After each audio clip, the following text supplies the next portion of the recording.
viewers, today topic of discussion is hernia. Hernia is an abnormal weakness or hole in an anatomical structure which allows something inside to protrude through. Hernia is protrusion of an organ or the muscular wall of an organ through the cavity that normally contains it. It is an abnormal protrusion of the intestine or other abdominal organ through the weakness or defect in the musculature into another cavity. Or we can define it in another way, a condition in which part of an organ is displaced and protrudes through the wall of the cavity containing it, often involving the intestine at a weak point in the abdominal wall. The most important elements in the development of a hernia are congenital or muscle weakness and increased of the abdominal pressure. Now let's understand the causes for the hernia. Any condition that is increasing the pressure on abdominal cavity will result in hernia. Combination of muscle weakness and strain. Obesity is also a cause.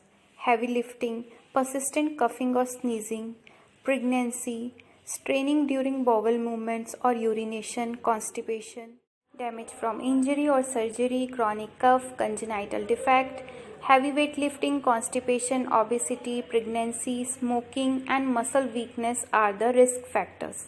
Now classification. Hernia is classified into inguinal hernia, hiatal hernia, femoral hernia, umbilical hernia, incisional hernia, epigastric hernia, obturator hernia, herniation of intervertebral and ventral hernia. Inguinal hernia occurs in the groin, the area between the abdomen and thigh. It is called inguinal because the intestine pushed through a weak spot in the inguinal cavity, which is a triangle-shaped opening between the layers of abdominal muscles near the groin.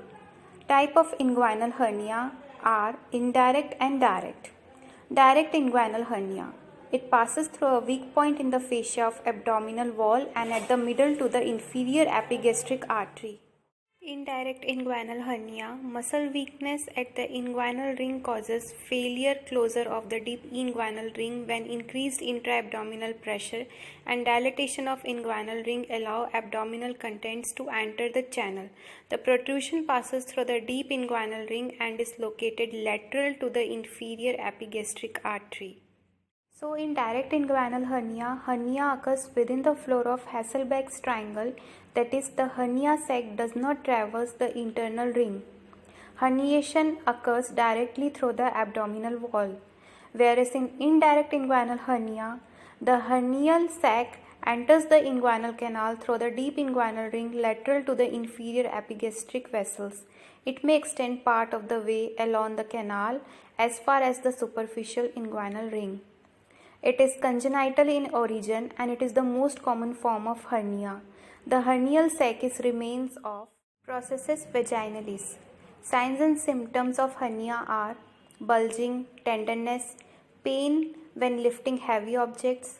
Small to moderate size hernia don't usually cause any symptoms, but large hernia may be noticeable and cause some discomfort. There is severe and sudden pain along with nausea, vomiting and constipation. This is the picture showing the grading of hernia when skin of the abdominal wall gets weakens and when intestine pushes into sac and when intestine become trapped. In fourth picture you can see when intestine becomes strangulated. Lump at an appropriate anatomical site is seen and it increases in size on cuffing or straining. It reduces in size or disappear when relaxed or supine position.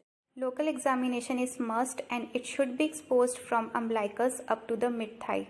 Examine first in standing position, then in supine position. Inspection is done to check the swelling, size, shape, position and extent of hernial sac.